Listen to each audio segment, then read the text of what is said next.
अब blue and blue दोनों अलील क्या है, सेम है, दोनों अलील क्या है, सेम है, तो इसको हम क्या बोलेंगे बेटा, इसको हम बोलेंगे होमोजाइगस प्योर कंडीशन, मतलब प्योर होमोजाइगस है ये, ठीक है। तो देखो ये कैपिटल टी यानी tall and small T. Hello students, कैसे हैं आप सब? आई होप आप सब बहुत अच्छे होंगे, बहुत बढ़िया होंगे और बहुत अच्छे से आप अपनी प्रिपरेशन कर रहे होंगे। देखिए, जो हमारा क्लास 10th का हेरिडिटी वाला चैप्टर है, इसका एक लेक्चर हमने इसके पहले रिकॉर्ड कर लिया, एक लेक्चर हमने पहले इसका पढ़ लिया है, ठीक है। तो अगर आपने वो वीडियो नहीं देखी, उस लेक्चर को आपने नहीं देखा है, तो प्लीज़ आप डिस्क्रिप्शन बॉक्स में जाकर एक बार उस वीडियो को देख लीजिएगा पूरा, उसके बाद इसको कंटिन्यू कीजिएगा। हेरिडिटी जो चैप्टर है वो बहुत ज़्यादा इम्पॉर्टेंट है। पहले इस चैप्टर में हमारा हेरिडिटी एंड इवोल्यूशन का पार्ट भी आता था, बट इस साल से 2024 में सीबीएसई ने क्या किया, इवोल्यूशन वाले पार्ट को रिमूव कर दिया है। तो अब हमें पता है कि ये चैप्टर हमारा छोटा हो गया है, पहले ये चैप्टर बड़ा था। लेकिन यहाँ पर कुछ ऐसे की टर्म्स हैं जो आपको समझने होंगे, जो बहुत ज़्यादा इम्पॉर्टेंट हो जाते हैं। जैसे कि मेंडल का एक्सपेरिमेंट हमें पढ़ना है तो हमें कुछ की टर्म्स आने चाहिए, जैसे कि what is the phenotype, what is the genotype, dominant क्या होता है, रिसेसिव क्या होता है, जीन्स क्या हैं, अलील्स क्या हैं, क्रोमोसोम क्या हैं, ये सारी चीज़ें हमें पता होनी चाहिए, तभी हम मेंडल के एक्सपेरिमेंट को एकदम अच्छे से समझ पाएंगे। क्योंकि आपके एग्ज़ाम में हेरिडिटी से अगर क्वेश्चन आता है तो क्वेश्चन मेंडल के एक्सपेरिमेंट से ही पूछता है, मोस्टली क्वेश्चन वहीं से आते हैं।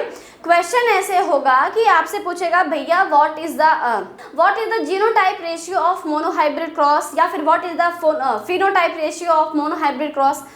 ऐसे ही आपसे डाई हाइब्रिड क्रॉस के क्वेश्चन पूछ लेगा। तो अब आपको पहला लेक्चर पहले पढ़ना है, उसके बाद इस लेक्चर को देखना है। तो चलिए स्टार्ट करते हैं हम अपना आज का लेक्चर। अगर आप चैनल पर नए हो तो चैनल को शेयर एंड सब्सक्राइब ज़रूर कर लीजिएगा। चलिए, लास्ट क्लास में हमने देखा था बेटा, क्रोमोसोम तक हमने वैसे पढ़ लिया था, बट क्रोमोसोम को एक बार मैं आपको रिकॉल करा देती हूँ, क्योंकि आगे जो हमारे जीन्स एंड अलील वगैरह हैं वो इसी से रिलेटेड हैं। तो पहले हम समझते हैं कि क्रोमोसोम होता क्या है, मैं एक बार बता देती हूँ आपको। देखो, क्रोमोसोम क्या है, chromosome is the coiled and condensed form of DNA, है ना। क्रोमोसोम क्या होता है, डीएनए का क्वाइल्ड एंड कंडेंस्ड फॉर्म ही होता है। देखो फॉर एग्जांपल, जैसे कि यहाँ पर समझो कि ये हमारा क्या है, एक सेल है। देखो यहाँ पर ये हमारा, हमने एक सेल लिया, सेल के सेंटर में हमने क्या बना दिया, न्यूक्लियस बना दिया, है ना।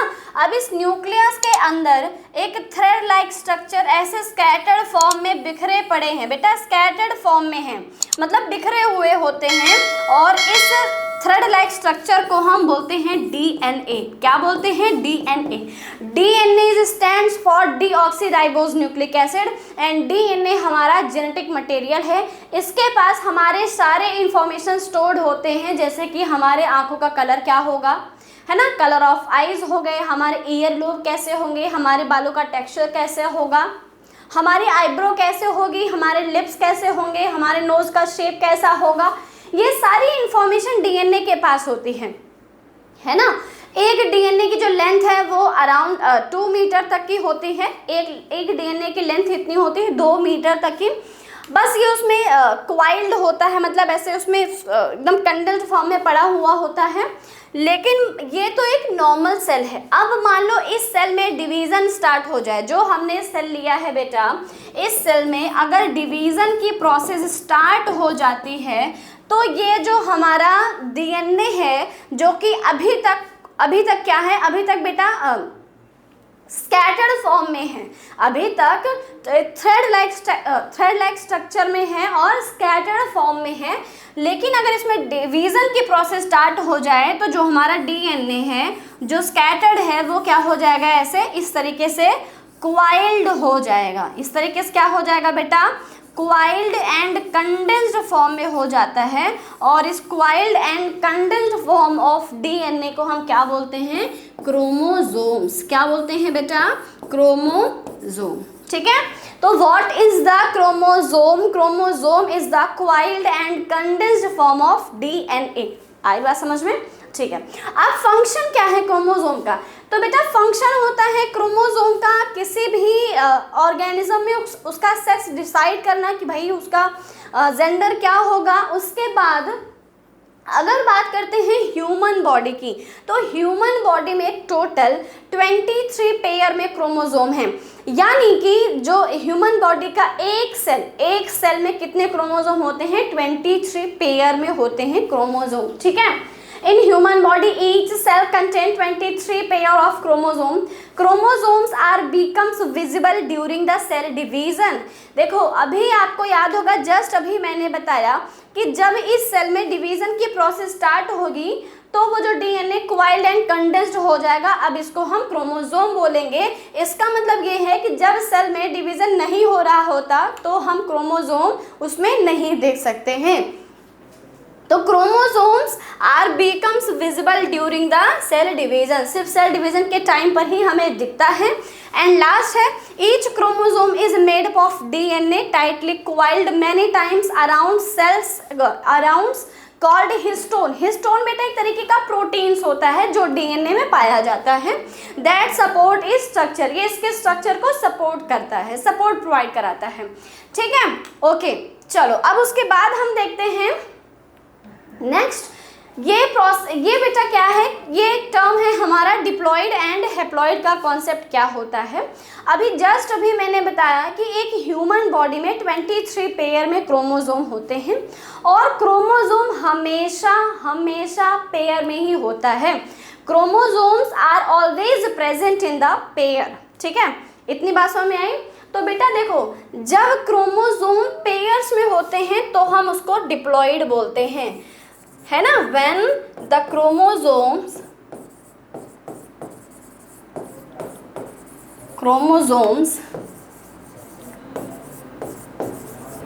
are present in the pairs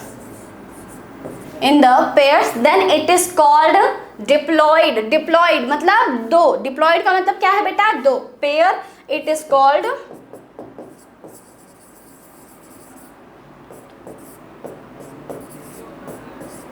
diploid बोलते हैं।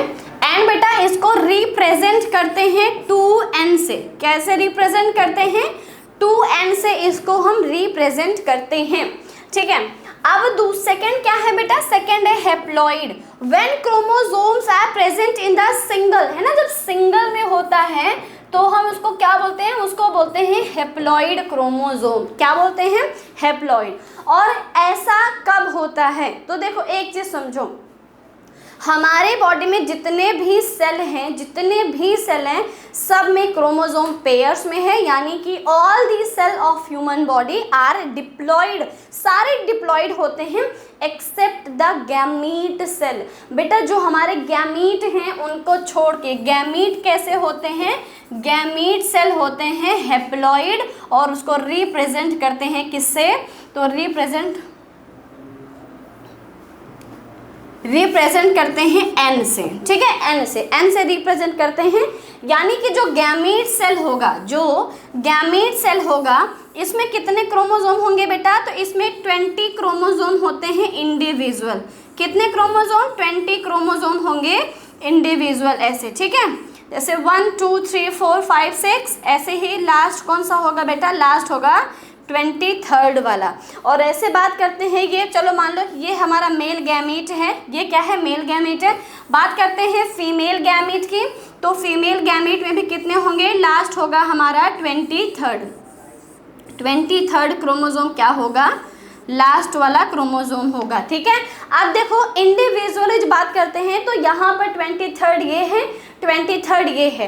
अब हमें पता है कि मेल एंड फीमेल गैमीट का फ्यूज़न होता है और जब इन दोनों का फ्यूज़न होगा तो 23 इसका कितने हो जाएंगे बेटा?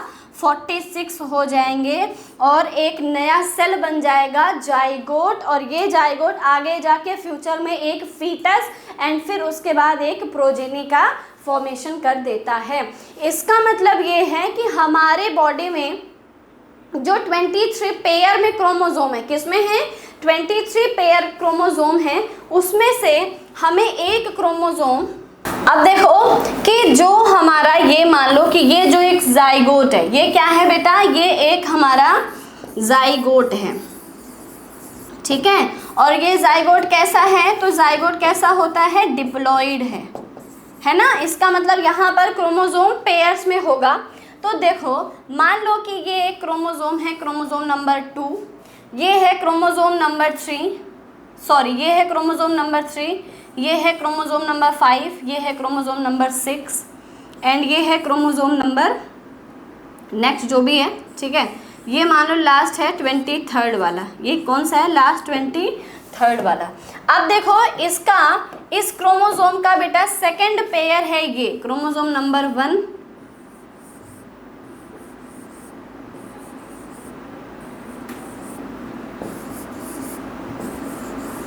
ठीक है। अब ध्यान से एक चीज सुनना, यहाँ पर जो हमें क्रोमोसोम नंबर जो हमारे पेयर्स में, हमारे सारे क्रोमोसोम किस में है बेटा, पेयर्स में है, किस में है, पेयर्स में। उसमें से क्रोमोसोम नंबर 1 का जो पेयर है, इसमें से 1 क्रोमोसोम हमें मिला है बेटा किससे, 1 क्रोमोसोम हमें मिला है मदर से, एंड जो इसका क्रोमोसोम नंबर 1 का दूसरा पेयर है वो हमें मिला है फादर से। वो किससे मिला है, फादर से, ठीक है बेटा। आई बात समझ में। जो क्रोमोसोम नंबर 1 है वो हमें मिला है मदर, एंड उसी पेयर का जो क्रोमोसोम नंबर 2 है वो हमें मिला है फादर से। तो हमारे जितने भी क्रोमोसोम नंबर हैं वो हमें एक, जितने भी हमारे पेयर हैं बेटा, जितने भी हमारे क्रोमोसोम पेयर्स में प्रेजेंट हैं उसमें से एक पेयर, मतलब एक पेयर में एक क्रोमोसोम मदर, एक क्रोमोसोम फादर। अब देखो जैसे मान लो ये हमारा मदर, ये क्रोमोसोम नंबर 2 का फर्स्ट ये है और सेकंड ये है, फिर उसके बाद 3rd का ये फादर से, ये मदर से, ये फादर से, ये मदर से, ये फादर और ये मदर। अब वो क्रोमोसोम जो हमें फादर से मिला हुआ है उसको हम बोलते हैं मैटरनल क्रोमोसोम। क्या बोलते हैं, मैटरनल, है ना। याद कैसे करोगे, M for mother, M for maternal chromosome, ठीक है। जो हमें क्रोमोसोम मदर से मिल रहा है उसको हम बोलते हैं मैटरनल, एंड बेटा जो क्रोमोसोम फादर से मिलता है उसको हम बोलते हैं पैटर्नल, पापा से, ठीक है। किससे, पापा से जो मिला है बेटा उसको हम बोलते हैं paternal chromosome. I hope this is clear, I hope this is clear. चलो ठीक है, हैप्लॉइड एंड डिप्लॉइड का कॉन्सेप्ट समझ में आ गया। जब क्रोमोसोम पेयर्स में है उसको डिप्लॉइड बोलते हैं, जब क्रोमोसोम सिंगल फॉर्म में होते हैं उसको हैप्लॉइड बोलते हैं। हमारे बॉडी के हर एक सेल में क्रोमोसोम पेयर्स में है और हर एक सेल डिप्लॉइड है एक्सेप्ट द गैमीट सेल। सिर्फ और सिर्फ गैमीट सेल ही क्या होते हैं, हैप्लॉइड होते हैं, यानी यहाँ पर क्रोमोसोम पेयर्स में नहीं होता है, सिंगल होता है, ठीक है। सिंगल मतलब कि 23 इंडिविजुअल नंबर में है, पेयर्स में नहीं है, ठीक है। चलो अब बेटा हमारा नेक्स्ट की टर्म है gene. What is the gene, gene कोई बताएगा क्या है। आपको याद होगा कि हमने कुछ इस तरीके से डीएनए बनाया था, याद है लास्ट क्लास में बेटा, यहाँ पे बना रही हूँ मैं। देखो ये कुछ इस तरीके से हमने क्या बनाया था, हमने कुछ इस तरीके से डीएनए बनाया था, मैं यहाँ बना रही हूँ।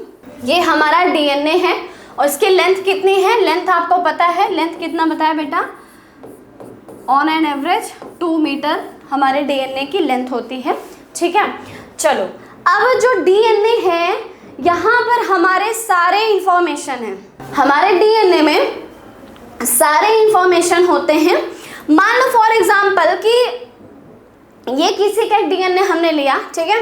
अब इसमें क्या है, इसमें इसके सारे इंफॉर्मेशन होंगे कि इसके जो जो इसके आँख का कलर है वो ब्लैक होगा, जो इसके बालों का टेक्सचर है वो, जो इसके हेयर टेक्सचर है वो वेवी होंगे, जो इसके नोज हैं वो बिल्कुल शार्प, एकदम शार्प, बहुत अच्छे शेप में होंगे, शार्प होंगे, ठीक है।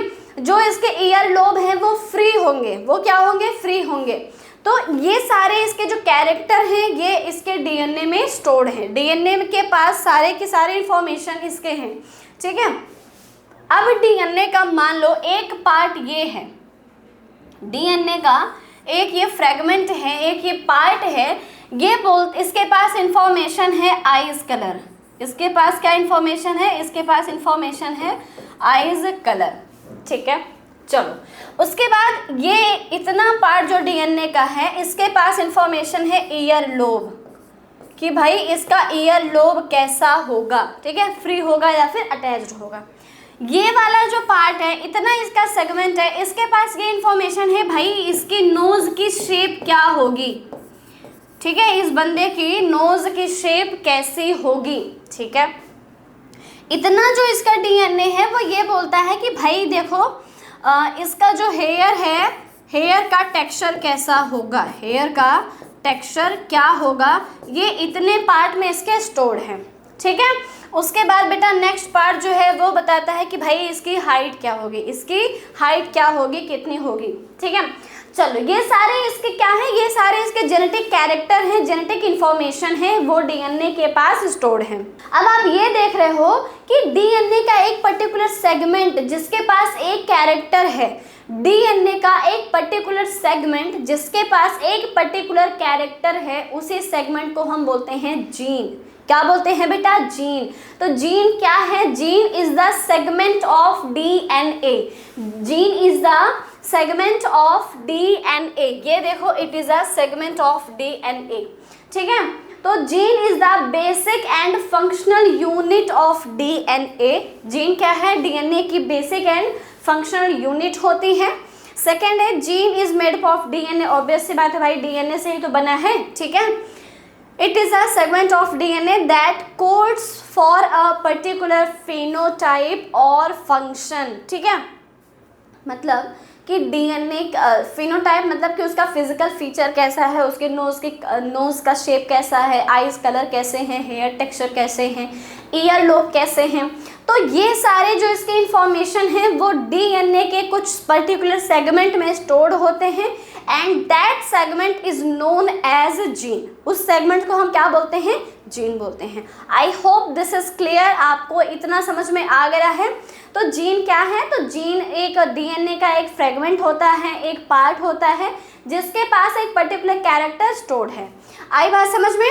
चलो नेक्स्ट हमारा टॉपिक है बेटा अलील। नेक्स्ट क्या है, अलील। तो अलील क्या होता है, देखो अलील समझने के लिए थोड़ा समय पीछे चलती हूँ, यहाँ पर आओ। देखो जीन हमने देख लिया, जीन हमने क्या देख लिया।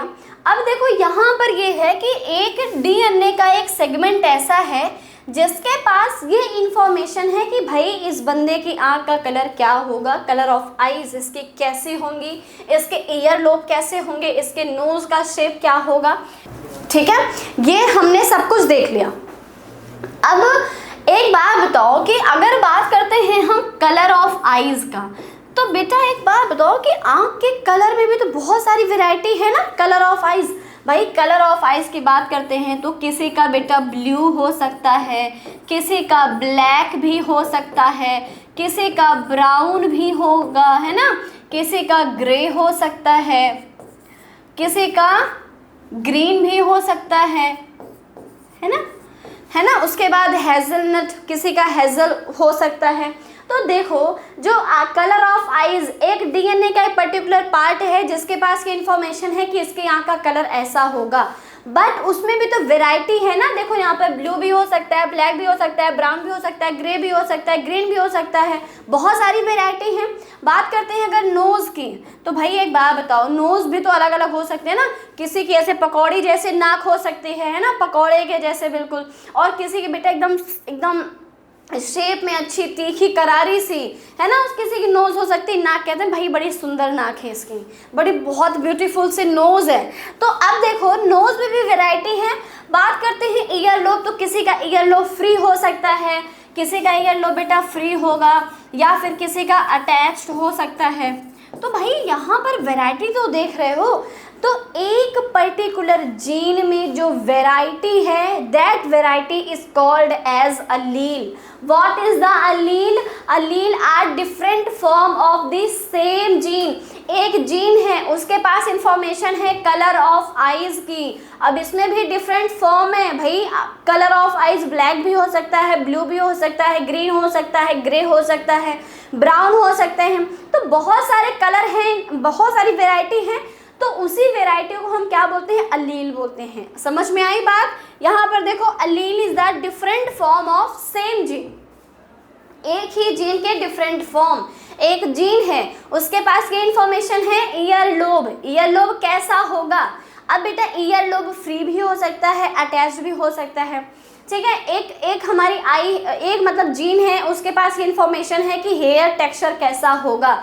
अब हेयर जो उसके बाल का जो टेक्सचर है, हेयर टेक्सचर है, वो कर्ली भी हो सकता है, वो वेवी भी हो सकता है, वो स्ट्रेट भी हो सकता है। तो अब एक ही जीन में डिफरेंट डिफरेंट वेराइटी है, डिफरेंट डिफरेंट फॉर्म है, और उसी फॉर्म को हम क्या बोलते हैं? अलील बोलते हैं, ठीक है। यहाँ पर देखो, alleles are different form of the same gene. For example, a gene which control height of a pea plant. मतलब एक प्लांट है, पी प्लांट है, उसकी हाइट जो है वो एक जीन डिसाइड करता है।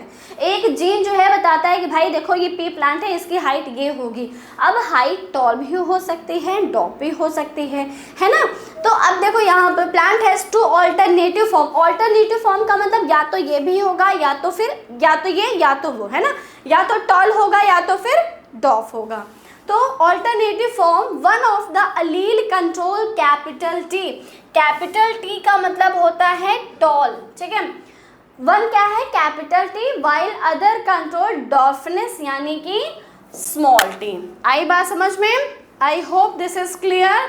चलो बेटा नेक्स्ट देखते हैं हम, व्हाट इज द, चलो next, what is the dominant traits. Dominant traits क्या होता है? चलो डोमिनेंट ट्रेट समझने के लिए यहाँ पर हमने क्या किया, हमने एक सेल लिया, सेल के सेंटर में हमने न्यूक्लियस बना दिया। अब इस न्यूक्लियस में हमने क्या किया है, यहाँ पर मान लो 2 क्रोमोसोम लिए हमने, 2 क्रोमोसोम मतलब एक पेयर लिया है, एक पेयर लिया है। अब मान लो कि जो हमारा ये वाला क्रोमोसोम है बेटा, ये मिला है, ये क्रोमोसोम मिला है फादर से, ये क्रोमोसोम किससे मिला है? फादर से। एंड बेटा ये वाला क्रोमोसोम मिला है उसको उसके मदर से, ठीक है। मान लो ये क्रोमोसोम नंबर 18 है, ये क्रोमोसोम नंबर क्या है? 18 है, ठीक है। क्रोमोसोम नंबर 18 का पेयर हमने उठाया और हम यहाँ पर देख रहे हैं कि भाई एक क्रोमोसोम फादर से मिला है, एक क्रोमोसोम मदर से मिला है, ठीक है। चलो अब जो फादर हैं उनका जो आंखों का कलर है, उनका जो जीन है वो बोलता है भाई कलर ऑफ आईज कैसा होगा? ब्लू होगा, ठीक है। पापा का क्रोमोसोम क्या बोलता है बेटा? पापा का क्रोमोसोम कहता है, पापा के क्रोमोसोम का जो जीन है उसके पास ये इंफॉर्मेशन है कि भाई जो आंखों का कलर होगा वो कैसा होगा? ब्लू होगा, ठीक है, ठीक है। चलो अब जो मदर की आंखों का कलर है बेटा, उसके पास ये इंफॉर्मेशन है कि जो मदर का जो क्रोमोसोम है वो ये बोलता है कि भाई देखो जो आंखों का कलर होगा, जो कलर ऑफ आइज होगा वो ब्लैक होगा। वो कैसा होगा? ब्लैक होगा, ठीक है। अब जो इनका बच्चा है, जो इनका बेबी है, उसमें कौन से कैरेक्टर आएंगे? आप बताओ कौन से कैरेक्टर आएंगे, है ना। बच्चा बोल रहा है कि भाई पापा के कैरेक्टर आएंगे तो मम्मी नाराज हो जाएंगी, मम्मी के कैरेक्टर आएंगे तो पापा नाराज हो जाएंगे। तो ऐसे में क्या होगा? आप बताओ मुझे कि कौन से इसके कैरेक्टर, कौन से आंखों का कलर बच्चों में जाएगा, कौन सा जीन जो है वो कलर को लेके जाएगा।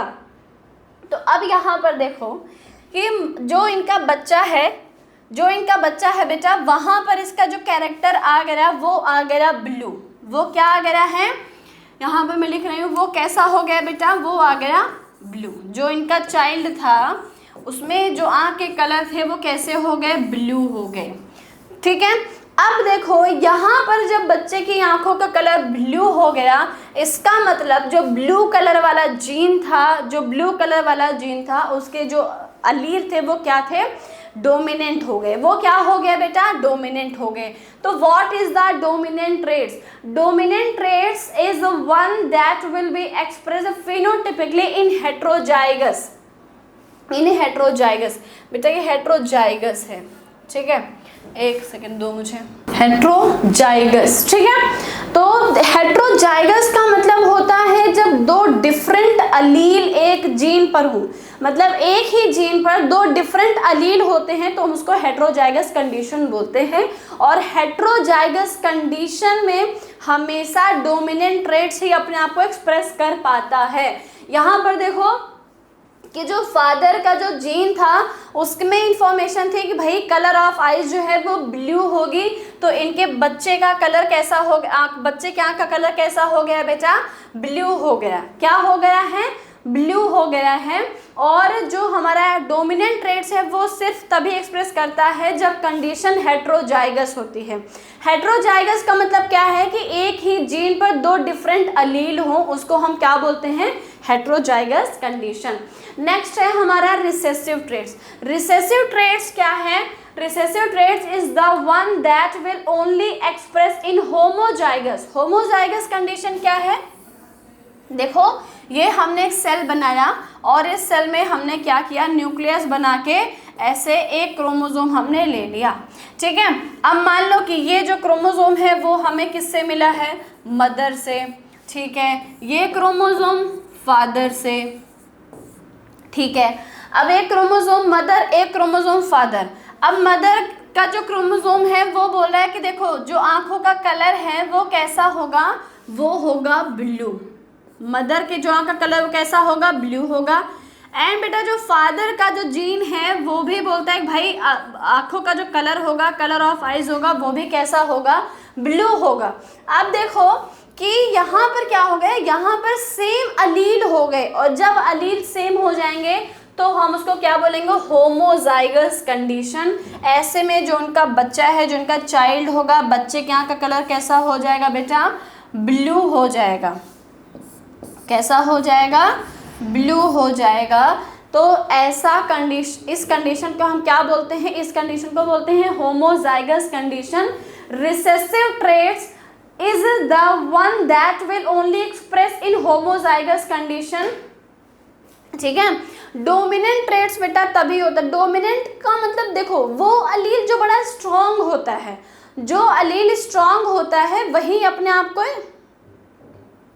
जो अलील स्ट्रॉन्ग है वो अपने आप को एक्सप्रेस कर पाता है, उसको हम बोलते हैं डोमिनेंट अलील, ठीक है। या फिर डोमिनेंट ट्रेट्स मतलब कि वो कैरेक्टर।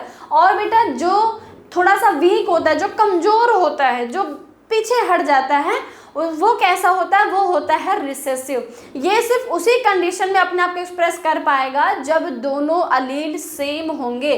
और बेटा दोनों अलील सेम होते हैं तो उसको हम क्या बोलते हैं, उसको बोलते हैं heterozygous condition. I hope this is clear, what is the dominant and what is the recessive, ये आपको समझ में आ गया है। चलो नेक्स्ट हमारा बेटा की टर्म है, नेक्स्ट हम पढ़ेंगे phenotype. What is the phenotype. Phenotype का मतलब होता है फिजिकल अपीयरेंस, ठीक है। मतलब कि मैं अभी, आप मुझे देख रहे हो, आप बोलोगे मैम आपकी जो आईज हैं, आपके जो आँख हैं, आपके जो आँखें हैं उनका कलर ब्लैक है, ठीक है। आपके जो ईयर लोब हैं वो अटैच्ड हैं, ठीक है। आपके जो हेयर के टेक्सचर हैं वो वेवी हैं, है ना। आपकी हाइट इतनी है, ओके। आपके नोज़ का शेप ये है। तो बेटा जो किसी भी पर्सन का फिजिकल अपीयरेंस होता है, यानी जो ऑब्जर्वेबल है, वो ट्रेट्स, वो कैरेक्टर जिसे आप ऑब्जर्व कर पाते हो, उसको हम बोलते हैं फिनोटाइप। जैसे एक प्लांट टॉल है ना, टॉल, तो आप उसको देख रहे हो कि भाई ये प्लांट जो है बड़ा लंबा है, टॉल है, तो बेटा उसको हम बोलते हैं फिनोटाइप। अब ये बात आती है कि भाई फिनोटाइप मतलब देखो, phenotype in the physical appearance, phenotype is the observable physical characteristics of N organisms. It is determined by both genetic makeup and environmental influence, ठीक है। तो फिर से बता दो, फिनोटाइप का मतलब फिजिकल अपीयरेंस, जिसको आप डायरेक्टली ऑब्जर्व कर पा रहे हो, जिसे आप देख पा रहे हो कि मैम की आईज जो हैं वो ब्लैक हैं, हेयर जो हैं वो वेवी हैं, ईयर लोब अटैच्ड हैं। तो ये जो इन्फॉर्मेशन है, ये जो कैरेक्टर है जिसे आप देख पाते हो, वो उसका फिजिकल अपीयरेंस है, यानी कि वो उसका फिनोटाइप है, ठीक है। अब सेकेंड है बेटा व्हाट इज द जीनोटाइप। कि देखो मेरे आईज का कलर ब्लैक है, मेरे जो हेयर के टेक्सचर है वो वेवी है, तो बेटा ये जो कैरेक्टर जिसका आप देख पा रहे हो इसका जीन मेरे पास होगा ना, मेरे जीन में ये इंफॉर्मेशन होगी कि मेरी आईज कलर ब्लैक होगी, ठीक है। मेरे जीन में ये इंफॉर्मेशन होगी कि मेरे जो बाल हैं, जो मेरे जो हेयर के टेक्सचर है वो वेवी होंगे। मेरे जो जीन है उसमें ये इंफॉर्मेशन है कि मेरे ईयर लोब फ्री होंगे या फिर अटैच्ड होंगे, ठीक है। तो जो जीन के पास इंफॉर्मेशन है, जो जीन कैरी कर रहा है उसको हम बोलते हैं जीनोटाइप।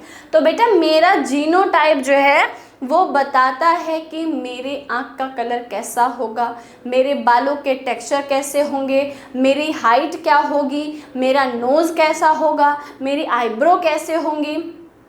ये सारे जो मेरे इंफॉर्मेशन है ये मेरे जीन के पास हैं and that information is known as genotype. क्या बोलते हैं बेटा? जीनोटाइप, ठीक है। चलो नेक्स्ट बेटा हम देखेंगे what is the homozygous and what is the heterozygous. आपको याद होगा जस्ट अभी 2 स्लाइड पहले हमने एक टर्म पढ़ा था डोमिनेंट एंड रिसेसिव। डोमिनेंट क्या है एंड रिसेसिव क्या है वो तो हमने पढ़ लिया था। डोमिनेंट का मतलब वो ट्रेट्स, वो कैरेक्टर जो अपने आप को एक्सप्रेस कर पाते हैं, जो स्ट्रॉन्ग होते हैं, वो अपने आप को एक्सप्रेस कर पाते हैं, उसको हम डोमिनेंट बोलते हैं। एंड जो वीक होता है उसको हम रिसेसिव बोलते हैं। लेकिन उसके साथ साथ आपने एक चीज़ और पढ़ा था कि डोमिनेंट कंडीशन जो है वो हेटेरोजाइगस में ही अपने आप को एक्सप्रेस करता है, ठीक है। होमोजाइगस में तो रिसेसिव एक्सप्रेस करता है। भाई एक बात बताओ, जब कलर ही एक होगा कि मान लो कि एक जीन है उसमें 2 अलील हैं और दोनों अलील के पास ये इन्फॉर्मेशन है कि कलर आँखों का कलर ब्लैक है, उसमें भी ब्लैक है, मतलब दोनों अलील बोलते हैं देखो कलर ऑफ आइज जो है वो ब्लैक होगा। तो अब इसमें कोई तीसरा तो टर्म बन ही नहीं रहा है तो ब्लैक हो जाएगा, यानी ऐसे में रिसेसिव ट्रेड जो है वो एक्सप्रेस करते हैं, ठीक है, रिसेसिव। और बेटा अगर मान लो कि 2 कलर है, ब्लैक है ब्राउन है, ठीक है, तो अगर ब्राउन एक्सप्रेस कर लिया अपने आप को तो मतलब ब्राउन क्या हो गया? ब्राउन डोमिनेंट हो गया, ठीक है। What is the homozygous? Homozygous means that the organism has 2 copies of same allele for a gene. मान लो कि बेटा ये हमने डीएनए लिया, हमने क्या लिया बेटा? डीएनए लिया है। डीएनए का ये वाला जो पार्ट है ये बोलता है कि भाई आंखों का कलर कैसा होगा? आई कलर, ठीक है, आई कलर। अब जीन क्या है? जीन इसमें डिफरेंट वैरायटी। तो अब मान लो एक इसका अलील है वो बोलता है कि कलर ऑफ आइज जो है वो क्या होंगे? ब्लू होंगे। एंड सेकंड जो अलील है वो भी क्या बोलता है? कलर ऑफ आइज ब्लू होंगे। अब ब्लू एंड ब्लू दोनों अलील क्या है? सेम है। दोनों अलील क्या है? सेम है। तो इसको हम क्या बोलेंगे बेटा? इसको हम बोलेंगे होमोजाइगस प्योर कंडीशन, मतलब प्योर होमोजाइगस है ये, ठीक है। तो देखो ये कैपिटल टी यानी टॉल एंड स्मॉल टी दोनों अलील यहाँ पर देखो, दोनों अलील कैपिटल टी वाले हैं एंड बेटा यहाँ पर दोनों अलील स्मॉल टी वाले हैं। तो एक सिंगल जीन पर जब 2 अलील हो बट दोनों क्या हो? सेम हो, दोनों सेम अलील को हम क्या बोलते हैं? Homozygous condition. एंड सेकेंड है बेटा हेटेरोजाइगस। हेटेरोजाइगस का मतलब है heterozygous means that an organism has 2 different allele of a gene, मतलब एक जीन है बट उसमें अलील डिफरेंट हैं, ठीक है। तो जैसे मान लो कि ये देखो ये क्या है कि ये एक जीन है, इसके पास देखो यहाँ पर बेटा जो कलर है वो ग्रीन है, यहाँ पर पिंक है। तो एक ही जीन में 2 different Aleel in a single gene is called as heterozygous condition and heterozygous condition में हमेशा डोमिनेंट ट्रेट्स ही अपने आप को एक्सप्रेस करता है, रिसेसिव एक्सप्रेस नहीं करता। आई होप बेटा इतना ये सारे कॉन्सेप्ट आपके क्लियर हुए होंगे, इतना आपको समझ में आया होगा। आज का जो लेक्चर है वो आपको समझ में आया होगा। इसके आगे हम नेक्स्ट क्लास में पढ़ेंगे मेंडल का एक्सपेरिमेंट्स, जैसे कि हमारा है monohybrid cross and dihybrid cross, ठीक है। नेक्स्ट क्लास में हम पढ़ेंगे कि मेंडल ने पी प्लांट पर ही स्टडी क्यों किया, पी प्लांट्स के क्या क्या कैरेक्टर होते हैं, फिर उसके बाद हम सारे के सारे मोनोहाइब्रिड डाईहाइब्रिड क्रॉस पढ़ेंगे। फिर 3 लॉ हम पढ़ेंगे, जैसे कि law of dominant, law of segregation and law of independent assortment. And last topic होगा हमारा सेक्स डिटर्मिनेशन, ठीक है। तो इसको हम पढ़ेंगे नेक्स्ट क्लास में, तब तक के लिए आप इसको फटाफट रिवीजन कर लीजिए। आई होप आपको वीडियो अच्छी लगी होगी। अगर आपको वीडियो अच्छी लगी तो आप वीडियो को लाइक, शेयर एंड कमेंट्स करके ज़रूर बताइएगा। मिलते हैं नेक्स्ट क्लास में, तब तक के लिए बाय।